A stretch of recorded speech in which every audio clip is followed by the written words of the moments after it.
back, folks, to the WP-Tonic Friday Roundtable Show. We're recording this. It's June the 28th and 2019. We record this at 8:30 Pacific Standard Time in the morning every Friday. I've got a small but powerful panel. I've got some great stories. I've got a guest coming back. He was here last week. There was only the two of us, but I thought we did a reasonable job. So I thought I would have him back, and he's going to be my full-time co-host on our interview show as well. And that's Adrian. Would you like to introduce yourself to the listeners and viewers? Absolutely. Hi, everyone. My name is Adrian. I am the CEO and founder of Groundhog, a marketing automation plugin built for you for WordPress users. You can find out more about that. Info at groundhog.io is my personal email address, or you can go to groundhog.io and see all of the good stuff there. That's great. And I've got my friend, John Locke. Would you like to introduce yourself, John? Yeah, I'm John, and yeah, I do SEO for manufacturing and industrial firms. That's great. And I've got Chris with us. Chris, would you like to introduce yourself to the listeners and viewers? My name is Chris Badgett, and I help course builders launch online courses, coaching programs, and training-based membership sites with a WordPress plugin called Lifter LMS. I also have a podcast for course creators called LMS Cast. That's great. And hopefully you're listening to this, listeners. We also do an interview show during the week. Listen to that. It's on the same Apple feed. And if you want to see any bonus content, go to the WP-Tonic YouTube channel. It's getting quite a few new subscribers lately. It's growing quite rapidly.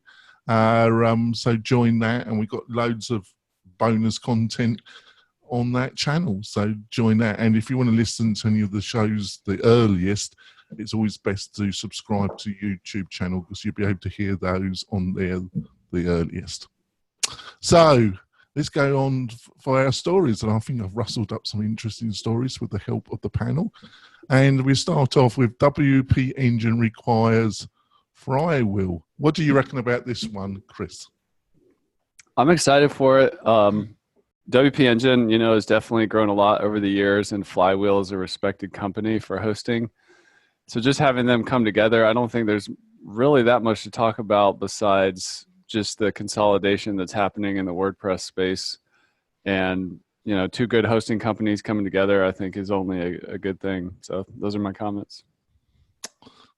Do you think, is there any kind of sign of the market really? Do you think, was you surprised at all that WP Engine at this stage would actually start buying companies, or do you actually, because not really, I suppose. No. They've been acquiring other companies to make their offer more valuable, like Studio Press, and a while ago they acquired that Torque news site. So they're not just like trying to add value to the hosting stack and the tech stack, but also be able to have a media channel and then to grow through acquisition. So it's the classic, M&A playbook happening. Do you think it might require quality podcast? I know. Potentially. but I was talking about yours, obviously. But there we go. So, no chance. Agent, I love you, WP Tonic. No, I'm a kid. I support Kingston. I'm sorry. Agent, what do you think of this story? Well, like Chris had said, there's a lot of consolidation happening in a lot of the different WordPress businesses that are out there, both in hosting and themes and plugins. For example, Automatic is now buying up some of the more popular WooCommerce add-ons with their acquisition of the subscription payments plugin, or the company that produces it, rather.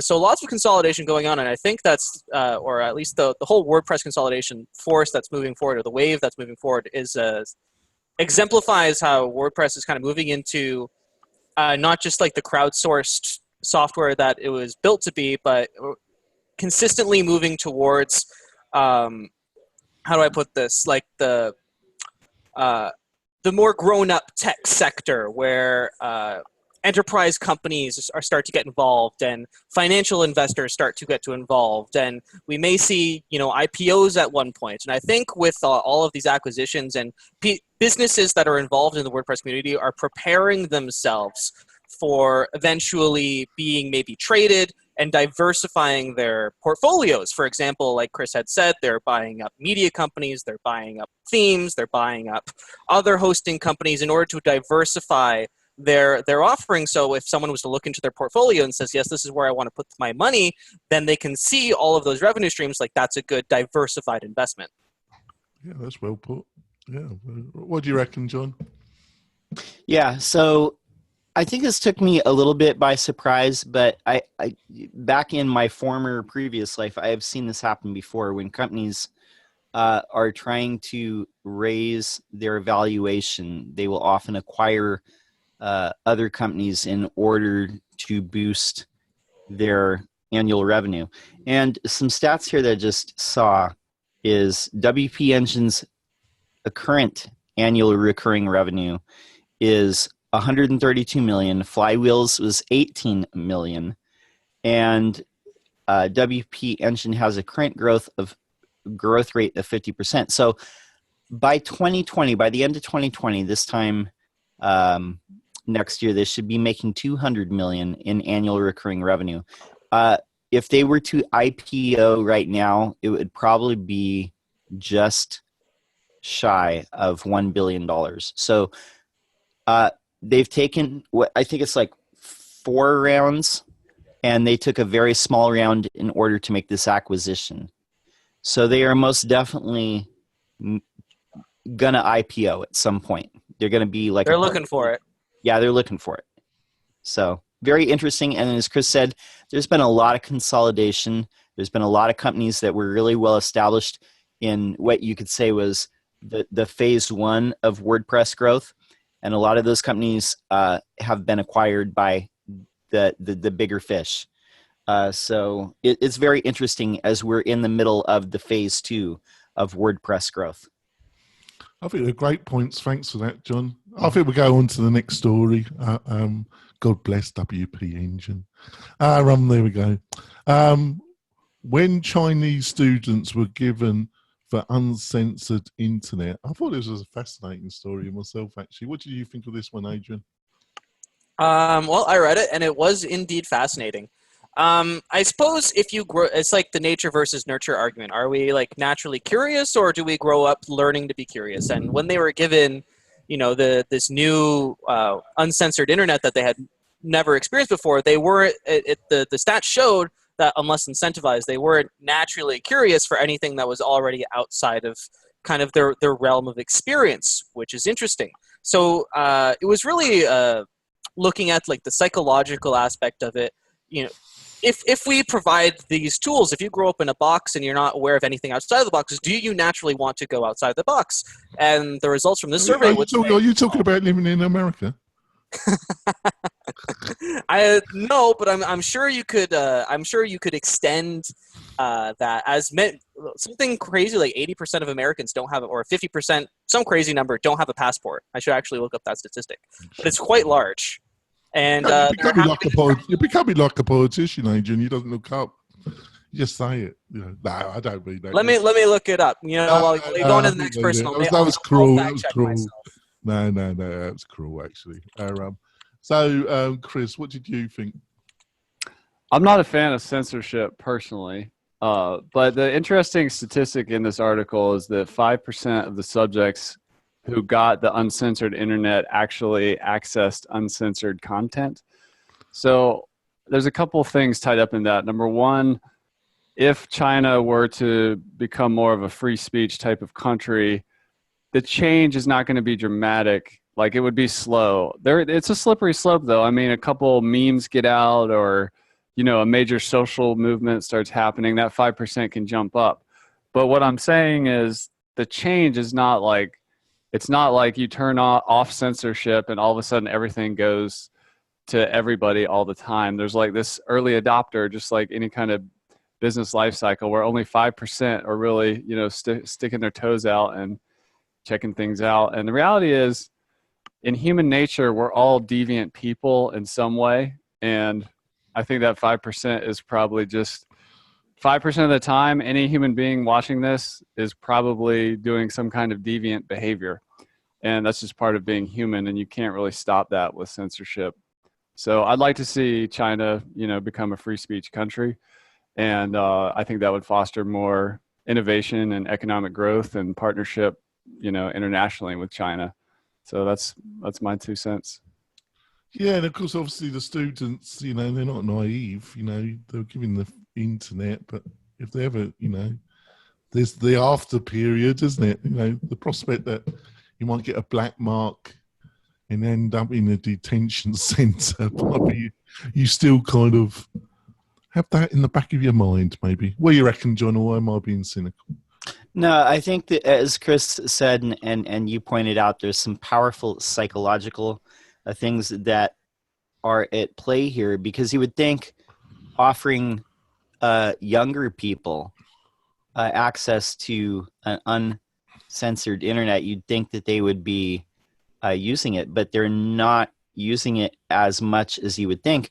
And as the article says, part of it's due to they just don't care about politics, but they're also afraid of government reprisal, and they might not trust foreign news sources. And I think that is a universal thing that we see as well. Once you kind of form an opinion or a viewpoint of the world, it's really hard to break out of that once you form a kind of your viewpoint. And I think for these students, it's like you say, if you're changing the culture or the just the way that a society works, like China does, it doesn't happen. Even if they were to be free speech, like all of a sudden, it wouldn't change all at once, because it's very deeply rooted. This this is how you're supposed to behave, and you're not supposed to trust the evil West or whatever. Here goes the evil West. Yes. Yeah. Right, on to the next one. After the party, apology. Oh, I can say that about a few of the parties I've been to. There we go. But I think you found this one, John. What did you like about this one then? Right. So apparently, and I wasn't in attendance, but apparently this was a kind of a thing that came to my attention on Twitter, of course. At the after party at WordCamp Europe, which is the largest WordCamp currently going in the world right now. I guess they had booked some entertainment, and I guess that's always a bad sign. Uh-oh, yeah. Uh-oh. Well, according to the article, the entertainment came with the venue package. Oh, is that what it was? Okay. So the entertainment was included. Okay. So they said basically, I guess there is some racy elements, like some half-naked women or something was part of this entertainment. And they said, hey, we don't want the half-naked people, you know what I mean? But I guess it just appeared anyway. And yeah, so there were some people that were like, what the hell? What's going on? Why are we seeing half-naked? It doesn't really. I'm going to the wrong WordCamps, obviously. Yeah. I'm just going to the wrong parties. I got to ask you, and I'm going to point this out. I'm missing out a lot. I have missed out a lot. And I'm pissed off by him. Oh, yeah, you can't miss out. But here's a dead serious question. Why is it that every time there's a controversy, it's always half-naked women or, sexy strippers that are women? How come none of these venues, none of these tech events they always have booth babes, not booth, Chippendales dancers? How come it's not half-naked guys up on stage? Why do you think that is? Well, because it's the industry dominated by males, isn't it? There you go. Yeah. I don't know. No, I'm sure women can behave just as badly as men. I'm sure because they have Moulin Rouge in Europe. Yeah. Well, what was that? I missed that. Because they have Moulin Rouge in Europe. Oh, right. There we go. Bonjour, ça peut play. Oui. I don't know, just badly behaved. What do you reckon, Chris? What do you reckon of this story? And I don't know if you watched any of the or followed WordCamp Europe. It seemed a good WordCamp, didn't it? Yeah, it seemed good. I'm gonna try to go to the next one in Portugal or whatever. In Portugal. I think this article that sounds a bit better than going to some godforsaken place in December in America, doesn't it? I think that I think that this article just highlights something really great about the WordPress community, which is inclusion and tolerance and acceptance. So even though it may seem kind of I don't know what the word is, like extreme or overly PC, I think that's actually one of the things that makes WordPress great is they're pushing the boundaries of acceptance, inclusion, and being like, politically correct in a way where everybody is welcome. I thought that initially, but then as I read the thing and as John has pointed out, yeah, I know it was bought in as a package, but having half-dressed ladies performing on stage, it doesn't actually really fit into a WordCamp really anyway, does it? Well, when I was at WordCamp US, the after party was in a museum. And I remember thinking like, oh, this is cool. I mean, there were drinks there and stuff like that, but it was a very like chill venue it just made sense. Like the museum, it was like a science museum in Nashville, it was cool. It wasn't like a casino where lots of things could go wrong. Yes. I see your point. What do you reckon, Adrian? Well, after reading the article, it's always the voice of the unhappy that's always the loudest. So it's like I read the comment section. I always go straight to the comments. Just to see what the public opinions are. On the tavern. The majority of people seem to be like, I'm not sure why they're apologizing. It was a great show. It was a great time. I had a great time. And again, the minority of the interaction on this article was that how dare they? So many mistakes made. Blah yada yada yada. It's always the voice of the unhappy that is always the loudest, and that'll be true for WordCamp or any private company or any user submitted software or really anything. And apologizing for things that don't necessarily need to be apologized for has become industry standard, almost in a lot of business verticals, including software, and media, and a whole bunch of other places too. So do we condemn WordPress for some minor mistakes? And to their credit, they had said in the article that they requested that the show be PC, and then they had gone to another show which was so in order to say, yeah, okay, this show fits in with our brand and what we want people to experience. And then the show that they got was not the show that they were promised. So like, do we blame them? I'm not going to. And I don't think anybody else who is like seriously mad at what essentially amounts I've had that problem, Adrian. I've had that problem. I've paid for a show and I've not got what I paid for. But there we go. That's what they're saying happened. I'm only joking, listeners and viewers. So I only live in Nevada, so there we go. So yeah, and I don't think we need to condemn a group of volunteers for putting on a great show that most people, the vast majority of people having a great time and learning a lot and certainly getting the value out of their ticket fare. And before I end, I did look up the stat on the number of U.S. citizens that do not have a passport. And as of 2017, just under 40% have a passport. Yeah, I've got 3. So goody for me. You've got to have backups, especially if you live in the US nowadays. That's what I reckon. You've got to have a stash. Might be visiting you, Adrian, as a referee, Toronto's wonderful this time of year. It's like 27 degrees out today. It's awesome. You're really selling it. There we go. Right.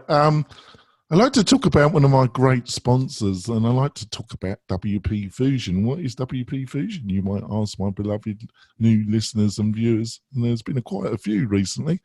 We appreciate you joining the tribe.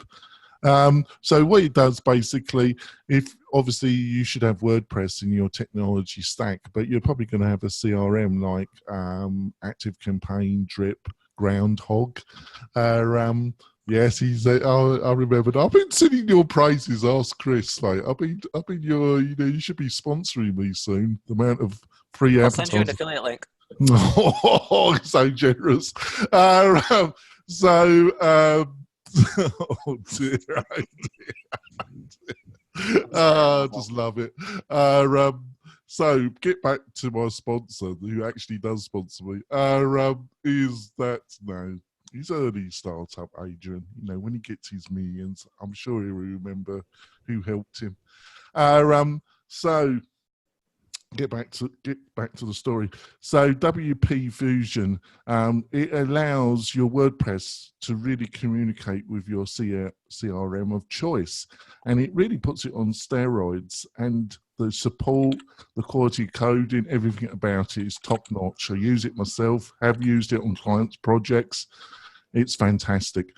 So if you want to go to the WP-Fusion and find out more, if you're a developer, power user, you're into marketing automation, and you're into WordPress, you need this plugin. So go to WP-Fusion, and I've got some really great bonus news, exclusively only to you listeners and viewers.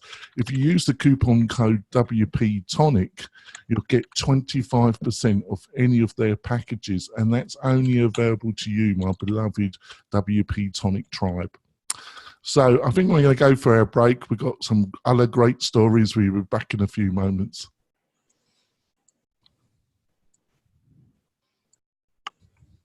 Coming back, and off we go. And we've got the next story.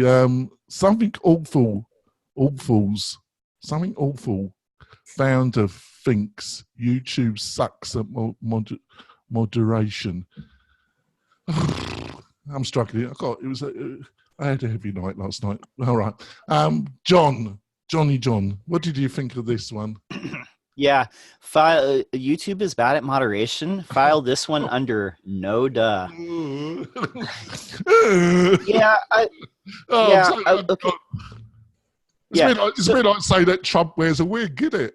Yeah, it's really interesting that these larger publicly held social networks are all under fire and under scrutiny for not. Let's say that they have a selective way of enforcing their terms of service, and you see it on YouTube, you see it on Twitter, you see it on Facebook.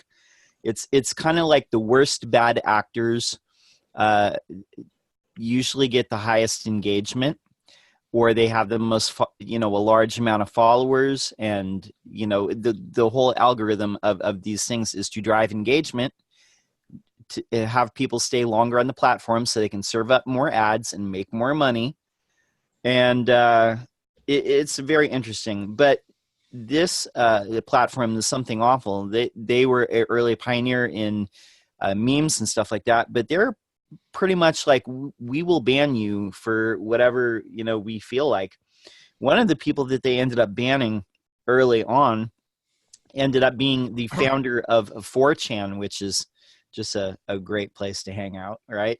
No, just disregard that entirely. Do not go there. Yeah, unless exactly. you want to be scarred. That's sarcasm. Extreme sarcasm. I'm having a bad influence on you, John. You're gradually becoming more English as the years of our friendship continues. So, he basically said that, like, the moderation is hard because they're not very clear about what their terms of service is. It seems like with YouTube, they're coming under a lot of fire for all kinds of stuff. From everything from like these auto generated creepy kid like the children's videos that are all weird, to having people inciting like all kinds of just basically like borderline they don't want to say hate speech, but they really are pushing the edge. Are you saying it makes Facebook look like a kindergarten? Well, I think that Twitter and Facebook and YouTube all have some problems with moderation right now, and I think it would be good if they just have a set of rules that they can stick to and not. They don't want to do it. Yeah, and not saying like Twitter, for example, like saying like, oh, this is newsworthy, so we're not gonna, you know, ban this account or anything like that Oh, because business we need to model make money. excluded. They only do this just to keep them on the right side of regulation, really, don't they? Yeah, I mean, and there's not regulation for it, but Well, again, preventing the regulation, because if they had to really supervise yeah. it to the standard of a newspaper or any kind of, you know, forum, I actually question if the business model would be profitable. So I think they do it just to try and keep regulation away as long as possible, because that will scientifically decrease the profitability of these platforms. But that's my. What do you reckon, Chris? Am I a bit too cynical? I don't think so. The two things are in opposition to each other. Like if YouTube is optimizing for clicks, views, and shares, having, you know, very controversial content is going to increase clicks, views, and shares and watch time and all that. Yeah. So I think what happens is, like with the whole Alex Jones takedown from social media, is eventually we get to the edge of like, it's what's acceptable, and then now we have to have a big conversation around what creates this edge, which terms of service have been violated, why this person and not that person, who's actually doing the takedown. I think the article has a good thing here where it says there's 3 things they have to do to have a good moderation, and one is making it easy for moderators to operate. The second is having a clear set of rules that everyone knows, which is one way I think Facebook groups do it a little better. They usually be like, these are the rules of this Facebook group. Like, you can't drop links, or you can't, you know, say something that is offensive or whatever. That's just like for an individual's Facebook group, not the platform itself. The third piece is getting the right people for the job. So it's one thing to have like volunteer moderators in your community. I mean, this happens to me in my Facebook group. People are reporting posts all the time, and it seems to work. Like they're just trying to keep the purity of the group. They don't want some random spam post for Rolex watches in there. So they're reporting and it just works. But I think at scale, it doesn't work so well. And there's a lot of different, you know, interests of why people are trying to get a piece of content taken down, which becomes very hard to control. So at scale, I think there needs to be, like, that's just a part of the business. Somebody needs to be paid, or a division of the company needs to be paid as moderators, in addition to community moderators, to really lead that up if that's something we care about. Yeah, I suppose I was being a little bit controversial there. Surprise, surprise, listeners and viewers. Me, controversial, never. But I suppose you could mod, you know, but I think, yeah, I think it's more linked to the traffic numbers. The more boring it gets. It's a contradiction in terms, isn't it, Chris? You know, the more you supervise it, the more less controversial it is, the more boring it gets, doesn't it? So there we go. Go move to England, be totally bored off your brains, mate. That's what I'll say. On to the next story. Do I not get to chime in? Oh, sorry, I forgot. Yeah, go on. Sorry, I apologise. Sorry. Just gonna skip me? How dare you? I just wanted to. I'm just censoring you. You just censored me. Well, as long as you're moderating the comments on this podcast, then I suppose. Yeah, I just wanted to chime in quickly. Google, Facebook, YouTube, they're not classified as public utilities. They are businesses who need to create value for their stockholders and for their shareholders. And they do that by, as John had said earlier, creating engagement from whoever's following that happens to be using their platform. And there are entire private communities that exist on YouTube of people who subscribe to things that many of us would deem as beneath what we would usually consume as, you know, regular content. And their business model is serving ads to as many people as possible in order to generate as much revenue as possible. The problem I found with this article is comparing YouTube to Something Awful is their two business models are incredibly different.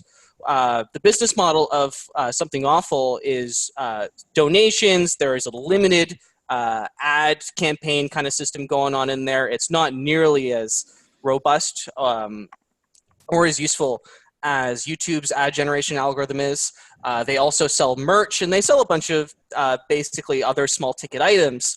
But their business model allows them to be a lot stricter on moderation than a company as YouTube, who, again, whose purpose is not to provide a public utility, but is rather to provide value for its shareholders.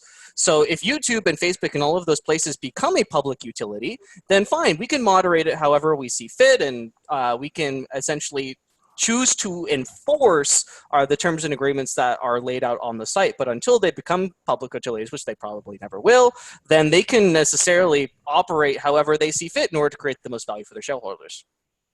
Yeah, I've got 2 comments on that. I actually disagree with you there, actually, Adrian. I think it's increasingly possible that these companies are going to, at some stage, be broken up. And I can see legislation that enforces. On the other hand, just a thought, maybe we're just they're just in the public eye, and they're very effective in producing this content for the reasons you outlined, and Chris and John, you have all outlined. That's their business model. But maybe it's still just blaming the messenger, fundamentally. If people want to follow really dark people that are xenophobic, hate queer, lesbian people, want to hate black people, want to hate anybody that's not exactly like them, and want to do terrible things to them, it's not Facebook or YouTube that produces those attitudes. They're still there. They just produce a platform. They'd go start 4chan.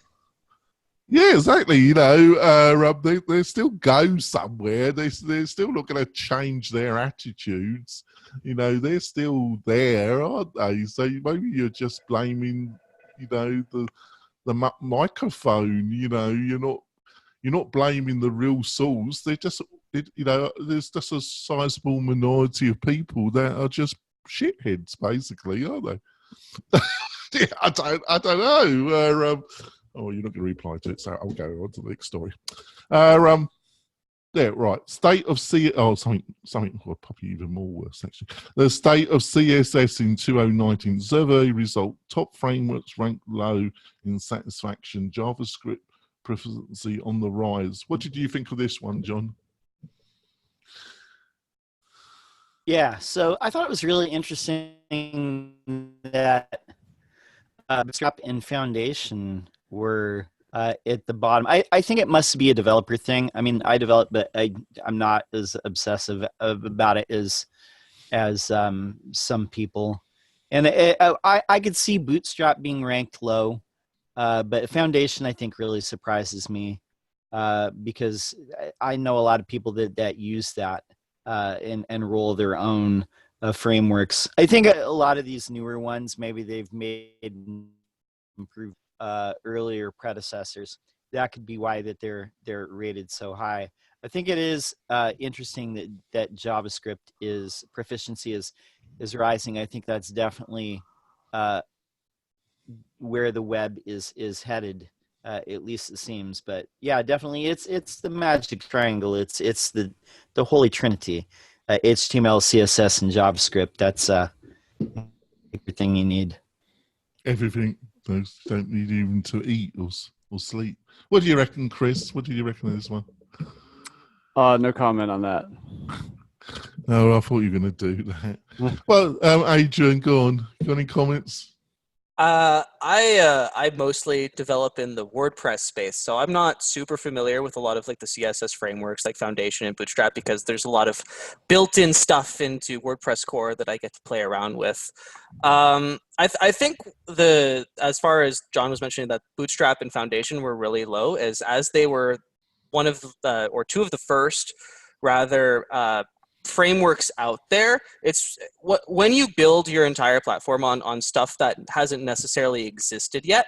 So a lot of these new frameworks incorporate a lot of the newer like CSS3 features or CSS5 features and all of that good stuff.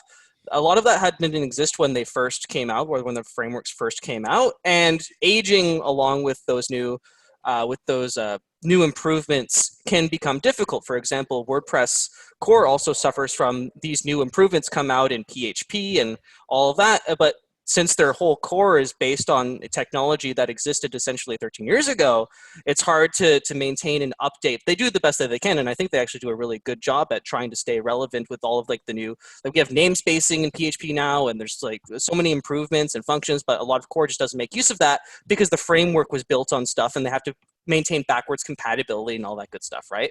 And people like, oh wow, well, your website is built on WordPress, you know, it's like 13 years old, it's only meant for blogging, and people are just ignorant of all of the things that it can do. And I think that's, you know, we're seeing that low satisfaction rating probably come from a similar mentality. Otherwise, other than that, again, JavaScript proficiency going up can only be good for the WordPress community because we see with developments in the new WooCommerce administration menu, that's entirely built on JavaScript. And of course, Gutenberg is all JavaScript now. So we're going to see the benefits of that JavaScript proficiency leading down into the WordPress community, which can only be good for us. Actually, it's kind of linked. If you could wish one major change in WordPress, what would that be, Adrian? Definitely. So one of the biggest things that people, or one of the biggest problems that I have is that when people create WordPress plugins, a lot of them move away from the typical way that WordPress looks. And I feel that if people are going to be able to use WordPress and learn new plugins that they install relatively quickly, then the tools that they install in WordPress should look like WordPress. But making your plugin look like WordPress can be difficult because there's not a whole lot of documentation around all of the standard classes. Some of the abstract classes that they do have implemented aren't super robust. For example, the list table. For Groundhog, we have a bunch of abstract classes that are built on top of existing WordPress classes, but would be unusable if we didn't build that framework around it already. So I think that WordPress core could really benefit from adding a whole lot of more abstraction and templates that people would be able to use and then build into their plugins in order to make all of their stuff look and feel the same as basic WordPress, so that the learning curve would be significantly low. Because if you're using something that looks like something you've used before, chances are you'll be able to use it effectively. If you log into something completely different and you have no idea what's going on or where all the buttons are, then it can be significantly more difficult, and then you experience churn and uninstalls, and it's just an overall bad experience. Groundhog is built around making it look exactly like WordPress, and that's what we've done. Although it wasn't super easy, which is the problem. Yeah, I think that's great. I think that's a great point, actually, and it's something I've been thinking on and off. And it'll be surprising for you listeners and viewers that I actually do think, but there we go. Yeah, because it's still a jumble of different areas, isn't it? You know, it can be in settings, it could be in tools, it could be under appearance, it could make its own icon, in the site. It could be anywhere. Flexibility. The WordPress's flexibility is its greatest, strength, and also one of its greatest flaws, because there's so many ways for a developer to accomplish the same task in WordPress. If they provided a lot more structured way for plugin developers or tool developers or theme developers that was so much more structured and rigid, then I feel that a lot of the plugins that we do use would be laid out in a way that would make it easier to onboard people. That's just an opinion, though, and in practice it can be seen in many different ways. But well, they did in a way, didn't they? Because they really were pushing you. You did have a choice here, didn't you? You could have, I was looking at Matt from the Matt Reports Conductor. I've been using it, and they decided to put everything in the customizer. And now most plugin, it's never flown really. Astra, it's a theme. It's a theme, but they chose to heavily put everything in the customizer. Yeah. But a lot of people just don't. You chose not to put it all in the customizer. Can I ask you quickly, why did you decide that? The customizer is mainly for front-end development. So the customizer is for the look and style and some of the settings like your logo, your business name, the stuff that appears in the footer link, the colors. Groundhog is all back end. There's very little that is actually seen by anyone that's actually visiting your site.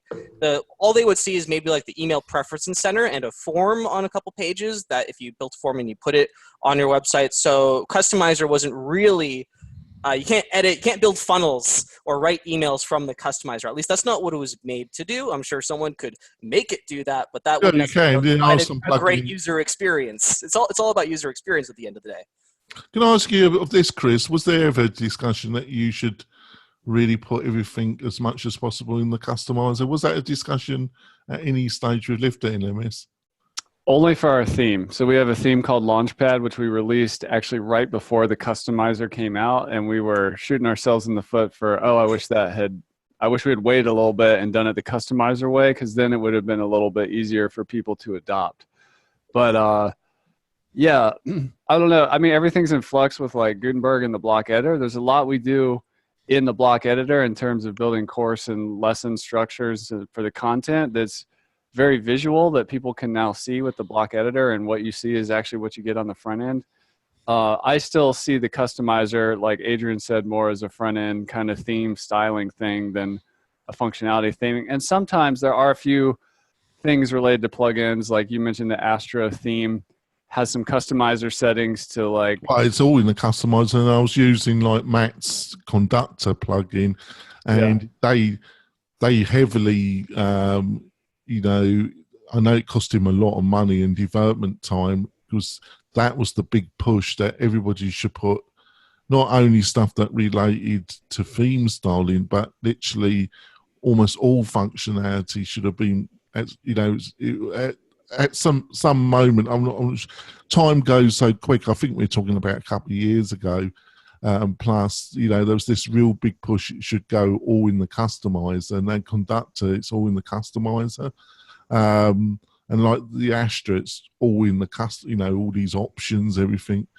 But I think for a lot of people, it never flew, did it? Was it just the? There was some resistance to the customizer. I remember just users didn't really adopt like I thought, like you would hope, or maybe like there was like a slow adoption, and then very slowly people were like, oh yeah, it's better to have theme options over here than all these theme developers making their own options panel that all look different. So then if you change your theme, now you got to relearn how to update some things.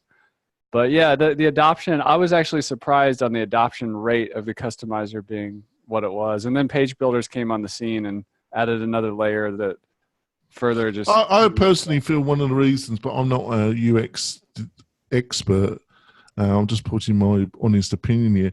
I just don't think it's a great bit of UX design in general, the customizer. I never have and never will do unless they dramatically change it. I just don't think it's a great bit of UX design. What do you reckon, Adrian?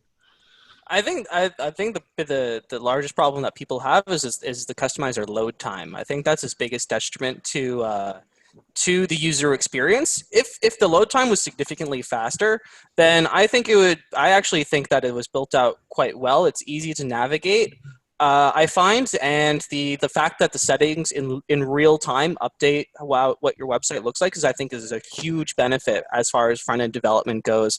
You can shift click on items and it just pops up the setting. I actually think all in all it's a good user experience. It's one detriment is that, for example, if you have Astra, then all of those options load into the customizer can turn your load time into 10, 15 seconds, which, you know, if you're on a time crunch or you want to get something done quickly and you're like, oh, I have to wait for this, then yeah, it can be annoying. All in all, I think it is a good addition to It was a good addition to WordPress, and it continues to be helpful. At least I use it all the time, so I find it helpful. Yeah, it was probably just me, grumpy old man. There we go. On to the next story. If only I had the intelligence of blue youth as you got, Adrian. There we go. So on to the next story. How much of Google's search traffic is left for anyone but themselves? What do you reckon of this one, John? I thought it was a fascinating little thing. Right. So this article basically is talking about a couple things, which is if people are searching in Google, how many people click on a non-Google site, how many people click to a Google site like Maps or YouTube, and how many are zero-click searches. And according to this article, the number is zero-click searches, meaning people don't click to anything, to another web page, is a little bit above 48%, which seems like astonishingly high. But if you really look at how Google has changed over the last few years, there's a lot of things that I use Google for, and you may as well, listeners out there. For example, I use it as a calculator. You can type in, like an addition problem and just hit return, and it'll be a calculator. During the NBA Finals, which just happened, congratulations, Raptors. I would always type in the, just NBA, and it would give me the score of the game, like in real time. So instances like that, there's going to be zero-click searches. There's no need to go into another website. And I think, and I've heard people complaining about this too, that they marked up FAQ pages with FAQ schema, and then it ends up being a rich snippet, and they don't get the clicks back to their site. I think you're going to see more of that because Google is really not necessarily a search engine where you click to find the best sites that you want to go to, but it's a task completion engine where if you can complete the task that you're trying to do, such as find, what hours that restaurant is open, or maybe you want to book a flight or a hotel, and they're doing that. They're doing their own thing with the Google Flights and all these different things, and Google Home Services. They are chewing up a lot of other sites, and you got to figure out where to fit that in and play the game, because it's not going to change. They have dominant market share. According to this, it's 94% of all internet. If you look at Google itself and Google Images and YouTube, with Bing and Facebook and DuckDuckGo being way behind that. So it really is the dominant search engine, no matter what stats you're looking at.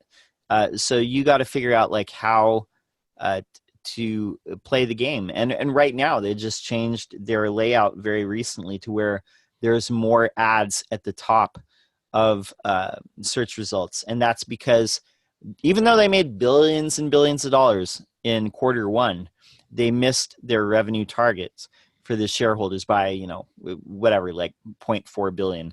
So now they're taking no chances, and they're just pumping it up with AdWords.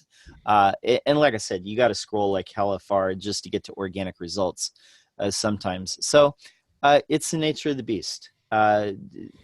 Clicks are going down overall, but you got to figure out how to still do marketing in that context. Yeah, I suppose so. What do you reckon, Adrian? What did you think of this one? Let me just unmute my mic here. Yeah, I thought so. Google is really about answering your question in the least amount of steps humanly possible. As John was saying, it's not really much more of a search engine anymore, as it is an assistant. If it can't answer it for you, it will find someone who will. And that's where the organic search results come in. But if it can answer it for you without having to take you to another place, then it will do so, and that's its prerogative. I know I have a Google Home at home in my living room, and I use it to just, hey, what's the weather today? I don't have to go to weathercanada.ca or whatever it is in order to find that. I can just ask Google, and I actually wonder if those searches are included in those searches. Funny enough, I was going to ask John that. I don't know. What do you reckon, John? Is that part of it as well? This didn't really indicate. It didn't really say, did it? I was reading it, I was wondering that all the time, but he never made it clear, did he? Well, I think it said that these were from Google.com. So Right. not voice search. This is actual browser search. And we don't. It's also not just the Google Assistant. We can hold down the home button on our phones and search that way. So again, it's really more of an assistant than it is a search engine, because its purpose is to serve us and find us the answers that we're looking for. If we can do that in the least amount of steps possible, then it is its prerogative to do so. And another point, again, Google is not yet a public utility. They have to create value for their shareholders as. My point on that, really, Adrian, was I really I think history never repeats itself, but the patterns definitely do. Some way, unfortunately, they do. And, and it was when I've forgotten, Standard Oil was broken up. Basically, it was broken up, and the actual the family, I've forgotten the family owned it. They actually made more money, and that's why they went along with it. So I'm sure Google at some stage will be broken up, but there will be parts that will be commercial entities and other bits that might not be. But I think for Google to accept it when it is broken up, they'll probably make even more money. That's how it normally goes. Only time will tell. And if it does, then it does. If it doesn't, then it doesn't. But I guess we'll see. I don't know. I can't tell the future. Anyway, all to say this, they can stick as many ads in there as they want. I always actually find the paid ads helpful. If I'm looking for a lawn care company, then usually the people who can afford to pay for ads are the ones who can afford to figure out how to mow my lawn properly. So power to them. So I have noticed myself that they've definitely pumped up the amount of adverts. I've noticed that. I was noticed that yesterday. I was doing some searches and I thought, my God, there's a lot of adverts here. There's a lot of other ways to create traffic for your business other than organic search results these days. You can build followings on a ton of different platforms, and you can use a ton of different tools. Email marketing, for example, SMS marketing. You can build your following solely on Twitter and virality of videos, and there's a lot of ways other than organic search results. Well, I think it comes, that's why I do the podcast, and maybe that's why you've agreed to become a host. If you want to be an effective business, obviously you've got to have a core product or service and do something that satisfies a need or demand. But the other side is, you have to become a content engine. You have to become I'm looking at a media company. I think any company in 2019 or any individual or brand or any that wants to build something, part of their activity is to become a media company to some degree. I absolutely agree. Producing valuable content on a regular basis is extremely important, not only to maintain relevance, but to continue to create curiosity. You can have the greatest product or service on the planet, but if you can't keep people's attention, then it's essentially worthless. What do you reckon, Chris? I think not all paid advertising is interruption advertising. So if it's helpful and it helps you find what you're looking for, I don't really see it as a nuisance, or even if it's dominating the upper third of the Google SERP. So just throwing that out there. I do think that the instant answers or instant results is a good thing. If you're ever traveling or you're trying to see if a store is open, now you don't have to click through to their website. You can just see, oh, closed now. Or here's their phone number. I'm going to call them in order to take out, or whatever is going on. So I think overall it's a good thing. And I think what we miss, especially the general public, is it's amazing how many different verticals that Google is in, like whether it's flights or YouTube or, search is just one of them. They're all over the place across apps and websites. And if you're running kind of online business, I'm in Drive, Analytics, YouTube, like I'm in Google land like most of the day.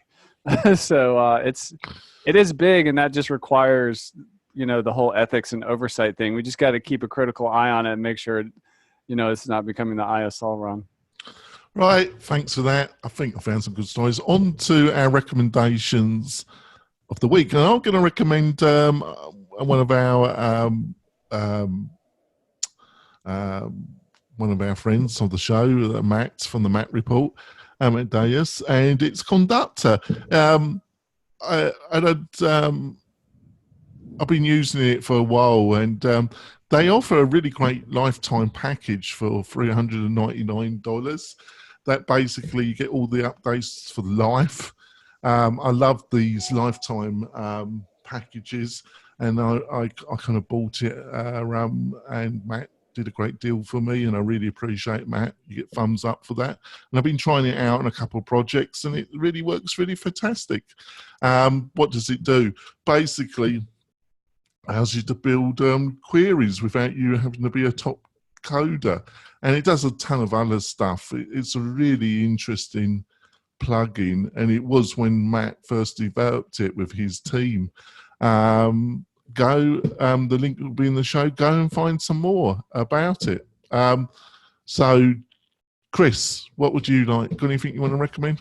Yeah, I just got to jump in a sec. So I just wanted to say that we just put a couple months of work into putting together a list at LifterLMS. Usually I don't do a shameless plug, but No. At lifterlms.com/recommended-resources, we put together a list of tools and just things course builders need that they can waste a lot of time, energy, and focus on. So we're kind of giving them a condensed shopping list so they don't end up in never launch land or get bogged down with the wrong tools. Yeah, but you didn't put favourite podcasts, and you didn't put my sodding podcast on your list, did you?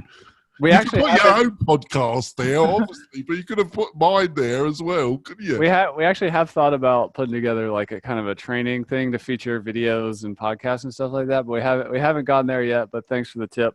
I do gotta bounce, and yeah, I just want to thank you, Jonathan, for having me on the show. And I'm Chris Badgett from LifterLMS. Hope everybody has an awesome day. Yeah, see you later, Chris. I always got to give him pain. I have to. Adrian, anything you want to recommend? Yeah, so I have been in the deep process of recording a partner certification program that we are going to certify partners for implementation. They're going to receive training. They're going to receive assets, tutorials, templates, all that good stuff to implement Groundhog for their clients and services. But I needed a tool to record all of that hours worth of content to stick people through. And I used a free tool to do that called OBS Studio or OBS Project. And I linked it there in the chat. And it is a broadcast tool that you can use to do simple screen capture. You can also use it to broadcast to a Facebook Live or wherever accepts live feeds. And it doesn't have like the capabilities of Zoom, where in terms you can have like people on your show as we are guests on your show and we can all communicate together. It's solely for one-to-many in terms of a tool like that. But I find it incredibly useful just to do some simple screen capture, to do a Facebook Live once in a while in my Facebook group in order to communicate with people and let them know what's going on, where we are with the software, where we are with the programs and all that good stuff. And I have found it immensely useful. For the last 2 years, I've been using it actually. So I highly recommend you go and check out. And best of all, it's absolutely free because it is an open source platform that is community contributor focused. Yeah, it's a great bit of software actually. Yeah. John, have you got something you want to plug to the listeners and viewers? Yeah, definitely. So sometimes you want people to review your business on Google, and it's hard for them to figure it out, or they don't know how to do it. But White Spark has put together a handy review handout generator for Google reviews.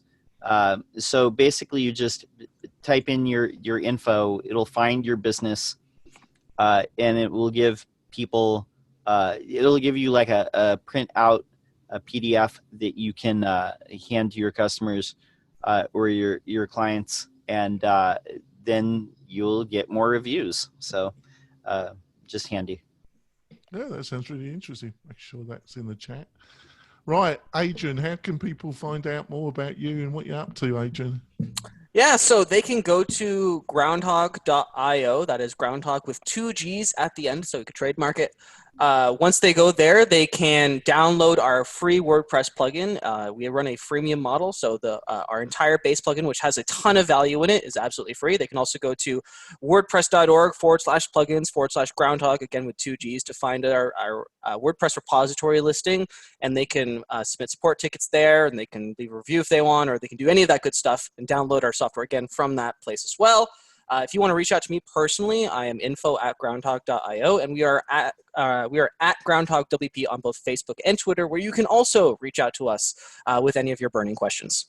Yeah, go and look at Groundhog.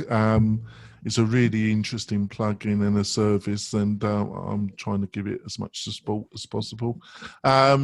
John, how can people find out more about you and what you're up to, especially your YouTube channel? Yeah, definitely. Two places that I would recommend going. Go to my website, Lockdown SEO. And as you mentioned, you can go to my YouTube channel. Just go on YouTube, search hashtag Lockdown SEO, and you will find me. I am publishing videos on SEO every single day. If you have a question, just put it in there. I'll make a video for it. So no worries. Yeah, and John knows his SEO, so you're going to get your questions from a quality resource. Thanks, folks. One thing I've got a thing to ask you, listeners and beloved viewers, go to Apple and give us a review. It really does help the show. So go to Apple. It's a little bit secure, not totally clear how you do it, but there's plenty of tutorials on YouTube and that. But if you can, go to iTunes, click the review button. I think it's right in the top right corner, and you can give the show a review, and it really does help the show. We're not going to have a show next week, folks, because it's going to be following the 4th of July, and I think most of my panelists will be suffering from a hangover, or be travelling, or not available. Probably not Adrian because he's Canadian, but the rest of them won't be available. But we'll be back the following week in full opinionated power. We'll see you soon, folks. Bye.